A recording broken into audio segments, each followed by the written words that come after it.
ကဲခုက2025 August လမှာထားတဲ့ order လေး2026ရောက်မှရောက်လာပါတော့။ဒါက Fisher Steamer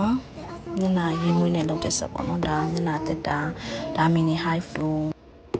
ဒါရတော့နောက်မှပဲဖွင့်ပြအောင်နော်။ဟိုခုနကတော့အပေါ်နားလေးရဟာကျတော့အေးခွက်လေးထည့်တဲ့ဟာပေါ့နော်။ခုကကြတော့မီးသွင်းတဲ့ကင်းနဲ့အကင်အိုးတက်စင်လုံးနေတယ်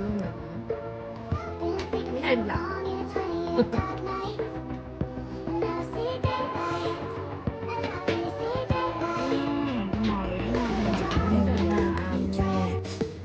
စ်ကနာလေးတစ်ဖြက်ပေါ့နော်။ဝါစစ်ကလေးစားတယ်ကျွန်မဘာလုပ်နေလဲဆိုပြီးတော့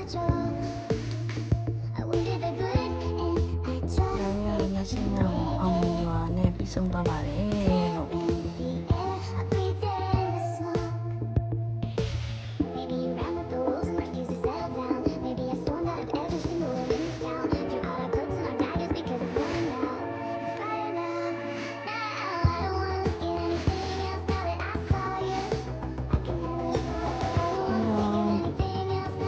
မီဒီထည့်တဲ့ဟာပေါ့နော်မီဒီထည့်တဲ့ဘန်းလေးအဲ့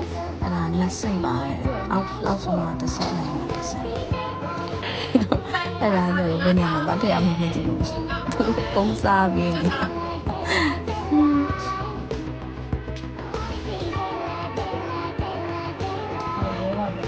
ဆုံးပြီးကြအောင်အိုင်းတက်တယ်ကြတော့ဒီနေ့မှာဒီချိန်ပြတဲ့ cake လေးတက်တယ်ပြီးတော့ဒီလိုအငွေထွက်တဲ့ဟာလေးတက်တယ်နော်ဒါပြီးတော့ပါပြီဒါလေးပါပဲရှင်